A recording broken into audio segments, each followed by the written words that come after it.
Welcome, ladies and gentlemen, to the Accent Training Podcast. My name is Pat. I'm your personal American accent coach. Although today we're not going to talk that much about accent. Instead, I'm just going to give you advice about the American culture with the Thanksgiving dinner. What to do if you're invited to a Thanksgiving dinner, what you should bring, what you can expect, how you should dress. Let's cover it all because I want you to be prepared to be the best guest possible in an American home for the Thanksgiving holiday. So how does it all begin as a guest? Well, you get invited. That's how you become a guest. They may send you an email with an RSVP notice, or they may just text you or, ask you face to face.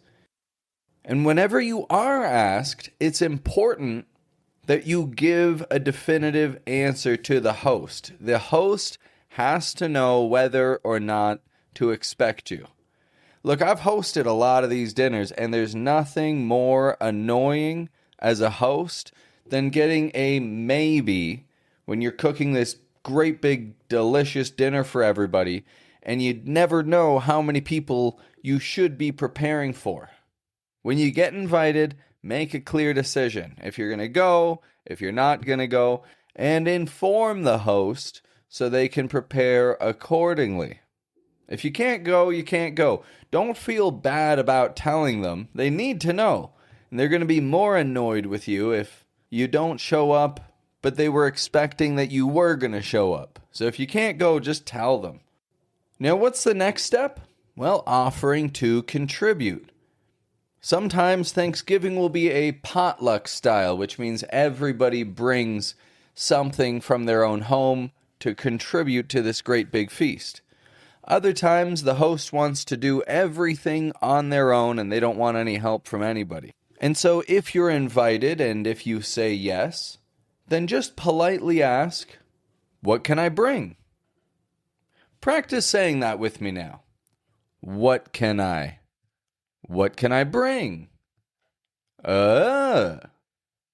What can I bring? They'll probably appreciate you bringing a dessert, a salad, a soda, just ideally not something that needs to be put in the oven, because the oven and the whole kitchen is going to be crowded. There's no space for whatever you're bringing. Maybe a pie, because after dinner, you can just put a pie in the oven, let it warm up. Pie, okay, that's one thing. But avoid bringing things that need to be cooked or heated up in the oven. Salad is great. Ice cream, super easy in most cases.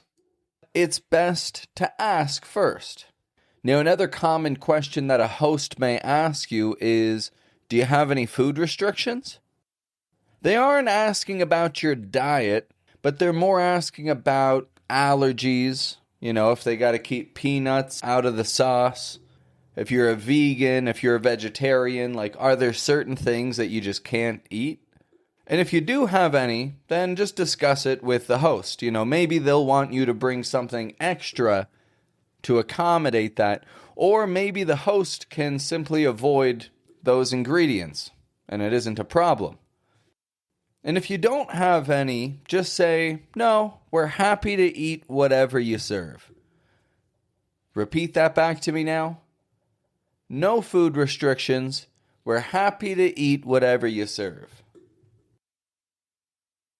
Now, if the host tells you that they don't want you to contribute to the meal, they say no dessert, no salad, I've got it all handled, still, bring a gift to show your appreciation. Here's some gift ideas that Americans love. Number one, a bottle of wine. That's the most common gift that people will bring to a Thanksgiving dinner. Now, wine that pairs best with turkey is definitely a Chardonnay, that's a white wine, or Pinot Noir, if you want a red wine. So stick to one of those for your gift. Or maybe if they don't drink wine, get a nice box of chocolates or a high quality coffee. Everybody appreciates a good cup of coffee. I don't recommend bringing flowers. And this is just because even though they're beautiful and they'll smell nice, the host and their family have probably spent the last few days preparing the house for this event, and they don't need to be scrambling to find a vase at the last second, to put your flowers in. But like a $20 bag of coffee or a $20 box of chocolates will be way more appreciated. So avoid flowers, stick to something that they can just tuck away quickly. And if you are asked to bring a dish, salad, potatoes, still bring a gift of appreciation anyway. This holiday's about appreciation. All right, so now's the time to be generous. Now, how should you dress yourself? Dress nice, but not too fancy. Like a nice sweater and some comfortable pants. Something like that. You're going to eat a lot, so you want to be prepared with clothes that give you lots of waist room to avoid your belly poking out. And also avoid buttons for the same reason, right? We don't need any buttons popping off. A nice sweater. Comfortable and semi-formal kind of clothing.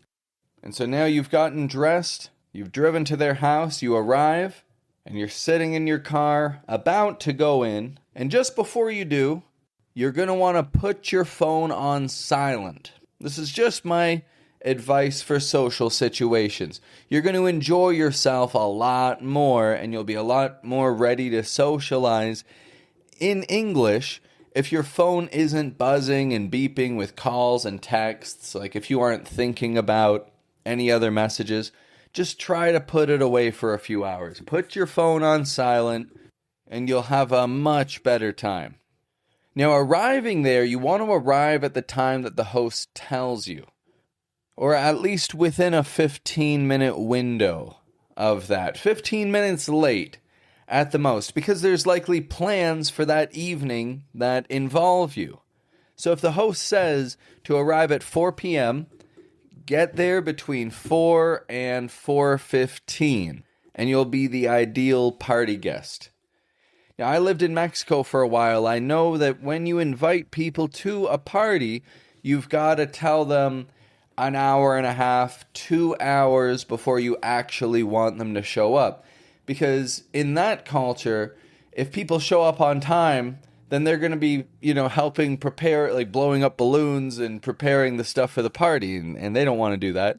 And so people will typically show up a little bit later. But in the American culture, if they say 4 p.m. and you show up at 5:30, your food is going to be cold, and you might not be invited next year. Now, with that said, you also don't want to arrive early, unless you want to find the host wildly overwhelmed in the kitchen as their whole family scrambles to welcome you. Now, if the host has asked you personally to come early to help in the kitchen, to help set things up, that's another story, of course. And that's actually a huge compliment to you as a close friend to them, because Thanksgiving cooking is highly stressful work. And so if a friend has asked you to come and help prepare a Thanksgiving dinner, do it, arrive early, be ready to get to work. Otherwise, show up at the time that they ask for.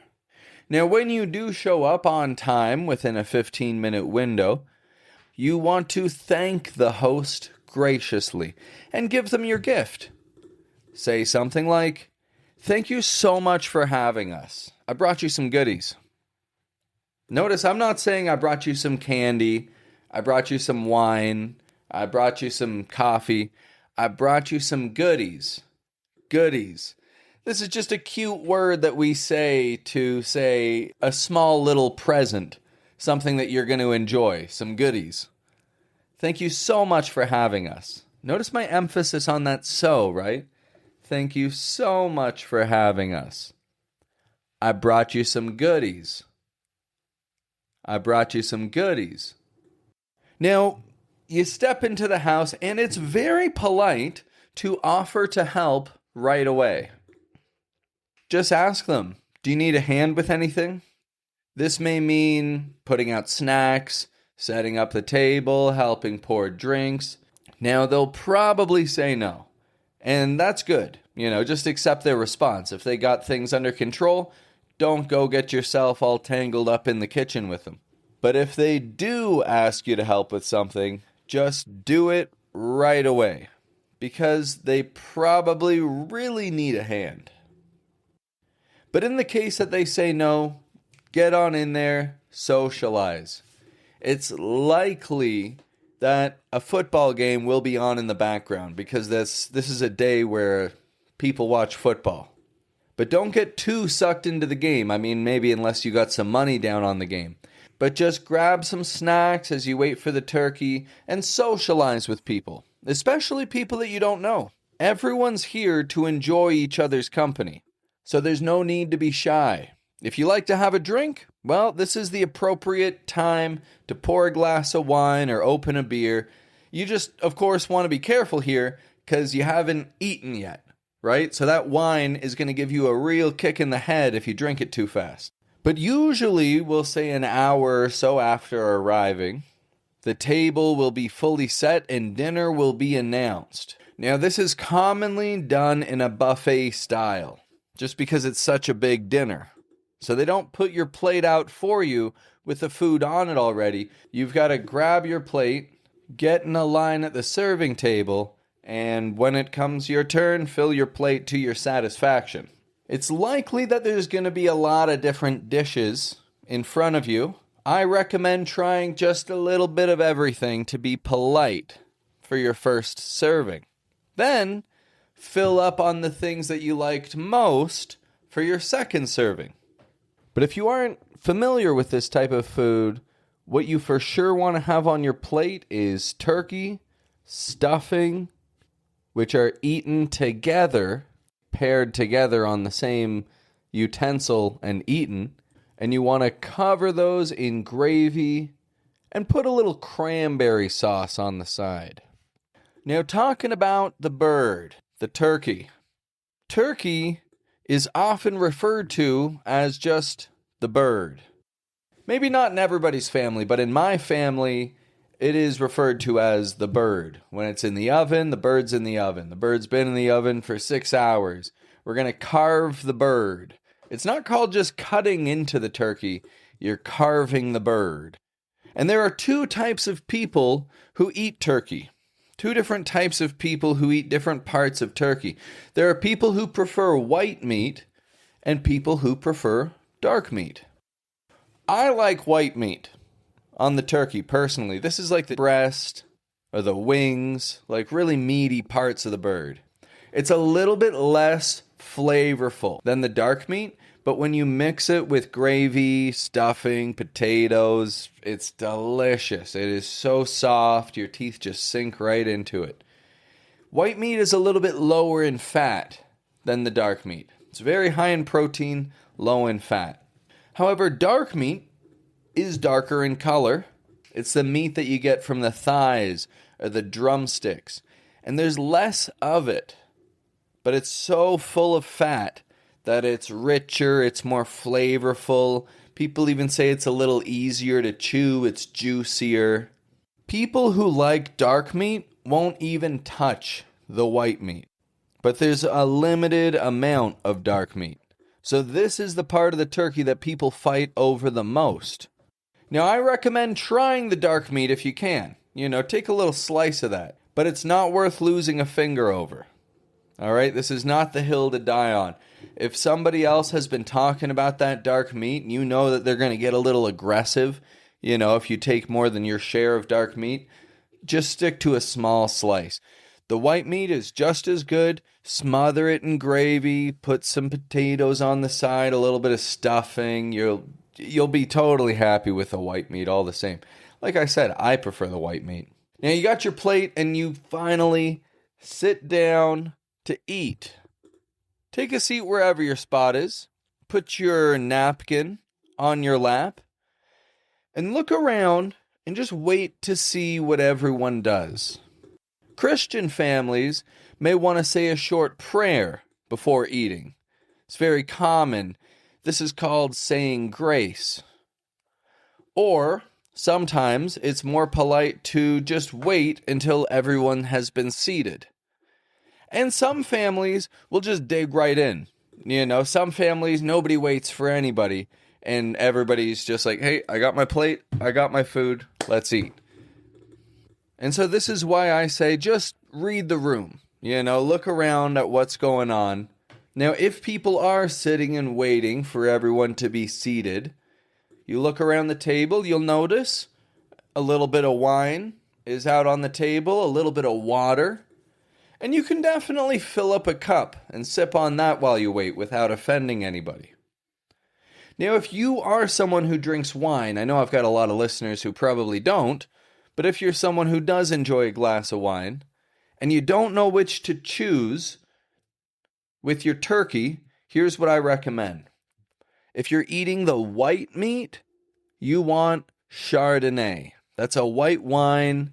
It's flavorful in a way that mixes with the turkey and everything. It's not like an overwhelming flavor. But if you're eating dark meat, Pinot Noir is the wine that I recommend. If you've got the dark meat on your plate. The meal has begun.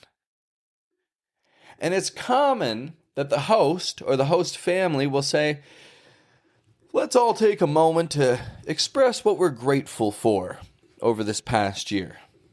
And everyone will take a turn saying what they're thankful for, and everybody listens. You don't want to be chatting with people during this part. It's very rude if you're chatting with someone. You just focus, listen, and if you don't care what they're talking about, then just, eat your food. But this is an opportunity to say thank you and to speak confidently in front of other people in English. And don't be intimidated by it. Yes, they'll all be looking. Just take a deep breath in and talk about some of the good things that have happened to you recently. Everybody's happy to listen and be patient. So if you make a mistake with your words, nobody will care. The important thing is just that you don't make a big show of giving thanks. This is meant to just be a quick and simple 15 to 30 seconds. Now, one year, back in 2014, I was at a Thanksgiving dinner with my family, and my dad, who had invited his new girlfriend, was hosting the dinner. We were eating, and then this part came up where we began going around the table, saying what we were thankful for, and then it came around to my dad. Now, my dad has a bit of a flair for the dramatic, and so he didn't just give thanks, but he got down on one knee, and he proposed to his girlfriend, who was sitting there beside him. Now, she said yes, and it was lovely, but it just wasn't the best time to propose, in my opinion. Once somebody proposes, you want the rest of the night to be about them. You want to have a party around the proposal. But Thanksgiving is about everybody. Plus, you then have to continue with the tradition of giving thanks, which seems very dull after watching a proposal, right? So he had a memorable proposal, but it was just a little bit too much for this particular tradition. So when you're giving thanks during the meal, don't make a big show of it. Be full of gratitude for your favorite things and pass it on to the next person. Now, you've been eating your delicious meal here for a few minutes. Maybe you've tried some cranberry sauce for the first time, and you're wondering if it's appropriate to go for seconds. And my friend, it is all right to go for seconds. Actually, the host will thank you for it. You see, it's very common that the host prepared way too much food. And if people don't eat it all, then the host is going to be left eating turkey and potatoes for weeks. So if you're still hungry after your first course, and you see that others are going for seconds, now's a good time to get up and fill your plate again with your favorites. Now, once you finish, don't stack your plates on top of each other. Instead, offer to bring them to the kitchen. Offer to bring other people's plates too while you're at it. There's nothing wrong with saving the host a trip back and forth cleaning up. Now, even though you're full, make sure to leave room for dessert, because your next course will include pie and ice cream. It may be pumpkin pie, it may be apple pie or apple crumble or peach cobbler, but it's going to be hot and it's going to be complemented with something cold on top of it. Now, once you're through dessert, you're totally stuffed. You'll be happy that you're wearing some nice loose-fitting clothing.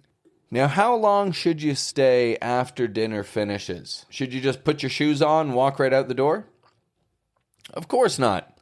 Once dinner finishes, it's polite to stay for 1 or 2 hours to socialize, or just to see any entertainment that might be put on. But any longer than 1 or 2 hours, and you're gonna probably be overstaying your welcome. At this point, your host is exhausted, and their family is probably wanting to wind down and relax. They may have invited you to stay longer, and if they did, then of course, just go with it. Like, have fun, you're hanging out with friends. But if you haven't been invited to stay longer, heading out about 90 minutes after dinner ends is good Thanksgiving etiquette. 90 minutes to 2 hours, we'll say. Somewhere in that range. Once you're leaving, there will likely be some leftovers. Take them. Because, once again, the host doesn't want to be left eating turkey all month. And now, you can have a turkey sandwich tomorrow or, to bring to work with you on Monday. And then finally, you leave, you go home. You're probably also exhausted at this point. You've been speaking English all night. You've had an enormous dinner. Go to sleep. The next day, send a text or an email or even like a handwritten card just to say thank you. Sending that message could get you invited again for next Thanksgiving, right? And it's always good to tell a friend that you appreciate them. Now, where does the tradition of the American Thanksgiving come from? Well, the event known as the First Thanksgiving was actually a diplomatic gathering during a harvest festival that the English colonists, who we call pilgrims, were holding back in the year 1621 after a very successful harvest. They were joined by a local Aboriginal tribe, Wampanoag tribe, as an early alliance between the two different groups of people. And in today's society, Thanksgiving still stands as a symbol of coming together, helping one another, supporting friends and family, and appreciating living in a country which is abundant with food and turkeys and potatoes. Well, I hope that this answers any questions that you may have had about the culture of Thanksgiving, what to expect, and what rules of etiquette you should follow when attending a Thanksgiving feast. The most important advice that I can give you here is just be yourself. Take a deep breath before going in. Everybody who is there because they're friends or they appreciate one another and because they want to lift each other up. So now you know what to do. Join in the fun, and happy Thanksgiving, my friend. You and I are here to see that English communication is a bridge for your personal and professional life, not a barrier. With a structured approach, you'll stop wasting time guessing and start seeing compounding results to quickly let your expertise be the focus, not your pronunciation. Open the link in the show notes now and book your first free consultation with me. I'll personally show you what those next steps look like.